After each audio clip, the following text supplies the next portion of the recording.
You Change Too by Madness on the Milano. Chapter 4. Excitement crackles through the air in California.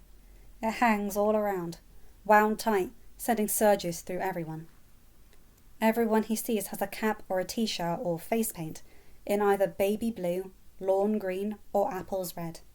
Dinoco changed their colour. How very nice for them. They're so enthralled that their entourage goes unnoticed, though Ramon is stopped by some people who are delighted by the paint job on his car. Not as thrilled as he is by the praise, which is well earned. Flo honks and yells out, "Better get gone before I spray paint every one of you! Ramon, baby, let's keep this moving before your wife melts!" God forbid if she ever ends up with an airbrush. No one would be safe. It takes a while to get to the stadium. Longer still to park. The vast walls of the stadium loom as they approach, blocking out the sky. He knows the way to the pits. The more things change, the more they stay the same. Mater sucks on his teeth as the entrance appears. "You don't think this is a bad idea, do you, Doc?" "I hope not. It was my idea." It's the first they've really spoken to each other since the impromptu departure, which itself was littered with last-minute packing, Ramon almost having a stroke because of the racing jacket, last-second refuels, and then Sarge debating with Fillmore over which mixtapes they should bring in their own specific vehicles. And then the stops on the way for annoying essentials like rest, food, and leg stretches. No wonder they're so late. "I'm sorry I hurt you. Both of you." Mater's arm curves around his shoulders, almost knocking him off course. "Like you say, you don't get far on just one chance." There's someone standing at the entrance, a bored-looking man around Mater's age. His expression doesn't change as they come up, his eyes on the small flat screen of his cell. "Credentials?" "Try your driver's license," Sheriff whispers from behind him. He looks at Doc for all of 5 seconds, and the gum drops as his jaw does. "Holy fucking shit! Holy fucking shit! Paulie Hudson! My dad's got your face tattooed on his back!" He never liked being called Paulie, but if he'll get them in without credentials, he'll let the young man call him anything. The back tattoo is mind-boggling, though. "We're here to support McQueen." For a man who had been bored out of his tree, he's bouncing up and down like an over-medicated kangaroo. "Please take a selfie with me! My dad will never believe this!" "If you get us in, I'll do one of those selfie things with you." He's just a normal old man now. It's insane how overjoyed this kid is. But time's a ticking, so he stands by him and only smiles because Sarge is looking more baffled than he is. "Alright, wow, I can't believe I just got a selfie with the guy whose face I once peed on." He can hear the bunch of traitors behind him dissolve into hysterics at this horrifying revelation. "What?" "Well, I was too, and technically it was on my dad's back." "Well, I should hope so." They're still howling, so he turns back to give them the iciest look he can muster. "I will leave you all out here." This mostly stops them, though Fillmore's face keeps the goofiest smile he's ever seen. "I upheld my end of the bargain." "Please, kid." "Yeah, you did. Thanks." He steps back, allowing them to file in. "So, here for McQueen, huh?" He's not been himself today. There's a collective gasp, and Doc follows the kid's pointing finger at a giant screen. The 95 slams into the wall. He's holding his breath for fear his greatest concern is about to come true. Luck is with him as the slam sends him spinning. Not great, but not hurt. And then he doesn't drive, though he's clearly fine. Keeping an eye out for the distinctive red as he walks, he spots it in a cap on a driver's head, covering a headset. There's no other crew. Something he wishes he could find unbelievable. Still, there's 2 of the best Thai guys in the world, a bunch of supporters, and a crew chief coming. The driver turns, recognizing all of them, and relief floods his eyes as he pulls off the headset, dislodging his cap in the process. "Thank God you're all here! He's kicking his own arse out there." The headset slips on, and Dog watches the half-hearted way he's barely chugging along the track. I don't know, Mac." There's hesitation, a silence full of doubt. "I don't think I—" "Like hell you can't, kid. I didn't come all this way to see you quit." He sees the 95 speed up, A red bullet across the tarmac.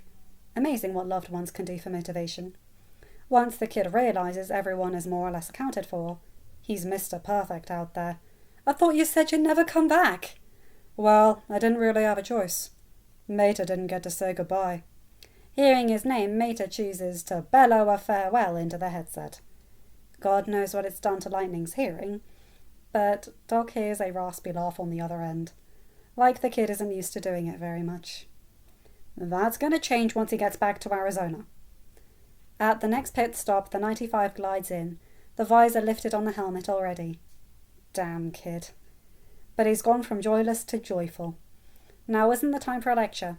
Sarge and Fillmore deal with refueling the car, and Lightning just takes them all in. Like their dream come to life. All right, Doc tells him before he sets back out. If you can drive as well as you can fix a road, you can win this thing with your eyes shut. Now get back out there. The visor, now shut down, gives nothing away, but he's gone from weak to strong. Attaboy. Flo turns this way and that, her eyes scanning the crowds. Where's the family at? The driver, Mac, lifts a bear-like paw of a hand. Present. He gestures to the rest of them. We're it, guys. The corner of Fillmore's mouth lifts. That's beautiful, man. Just a big, happy family. Sarge rolls his eyes. Don't get all mushy. In case Mac thinks they never thought to ask, which cannot be true because at least half the residents have no filter, Doc pushes the comm slightly away so Lightning can't hear. He never said anything. Mac rubs his nose. He doesn't like to talk about it. Harv, on the other hand, won't shut up about it if given the chance. So, I'd prefer it if he got the less dramatic version. He adjusts his cap. His mother had complications, and it took her not long after he was born. The father took it hard. Gave as much love as he had in him, but self-medicated a lot, if you get my meaning. Found his kid playing with a needle, pretending it was a sword, and must have realised he couldn't keep him safe anymore. So he had CPS taken. Maybe he was right, but from what I've heard, the foster homes weren't exactly sanctuaries that he wanted for him. He swore he'd come back for him someday, and just didn't. His eyes follow the 95. Only reason I'm telling you is every once in a while it gets him. Got him bad these last few days. Of course he pretends it's ancient history, yada yada. Doc thinks of what Sarge told him only a short time ago. The mind remembers. Sarge nods. Well, what else are we for, if not to assist? Mac smiles. It takes his relief, the gladness that there's other people to share the cargo with. I had a feeling you guys were the real deal. If the boy's starting to flag, he's keeping it under wraps well. Doc recognised, as they put the cameras on him, and he acts like they're not there. It's not his time. It's the kids, and the fact that they won't focus on that ruffles his feathers. It's a lie to suggest he isn't a little touched they remember him after 30-year absence, but not even being around that long. And it's just not the time. He talks to Lightning instead, encouraging him through the turns as he tries to catch up. You're doing great, kid. Just keep your head on. Number 57 takes considerable offence to Lightning's progress. The green attacks the red. The red dodges and outmaneuvers the green, and then the green moves along the red, popping a tyre. The 95 swerves, sparks flying from the rim. He's nowhere near enough to wing it like he did before. And he's freaking out about it. Doc, I'm flat! I'm flat! There's 2 laps left, and now really isn't the time for a flat. It's also not the time to panic. It's workable, though. He's seen the way Lightning drives. Can you get back to the pits? Yeah, I think so. Doc can hear Guido's bolter whirring. Not to cast aspersions, but he wouldn't be surprised to learn that Guido's lightly hoped for something like this to happen, if not to shut up 57's obnoxious pit crew. He calls in a yellow, warning Lightning to go easy on his approach, and folds his arms as the amber lights up the remaining racers. You know, back in my day, if a man pulled a stunt like that, you had a legal and moral duty to smack him in the mouth. Maybe before, but now your hands are for healing, not for hurting. Doc smiles at Fillmore's philosophy. Yeah, I guess you're right. Guido's own hands are wrapped around the bolter, slipping inside the sky-coloured forklift as the 95 sweeps in, the rim grinding against the concrete. He ignores the mockery of 57's pit crew, entering what Luigi calls his zone, and in less than 10 seconds, all 4 tyres have been replaced and he shares a thumbs up with Lightning before he zooms away. The crowd loses its collective mind, and Guido turns calmly to the shell-shocked pit crew. "Beat stop," he says like he's telling them, "That's how you do it, you bunch of phonies." Doc's willing to bet that for the rest of the race, they won't breathe a word to suggest that McQueen's pit crew are anything less than stellar. Same can't be said for their driver. He's aggressive, which would be fine if he didn't treat his car like a weapon. 57 really loses his mind when Lightning uses that aggression against him so that he can get inside and ahead of him. This time the green car rams into the red, knocking into the blue. They're all loose. Sheriff sucks in air sharply between his teeth. How has he not killed anybody yet? Doc has no answers. He watches Lightning swerve onto the field, sure he's about to take a flip or a roll. And then the front wheels lock, taking the car into a smooth glide with dark soil billowing away. And he realises with pride that the rookie learned more than how to fix a road while living in their town. He learned my move. And it's put him ahead of the others, something the rookie takes full advantage of by speeding the 95 to the limit, his engine roaring victoriously. There's no way he's going to lose now. He's going to...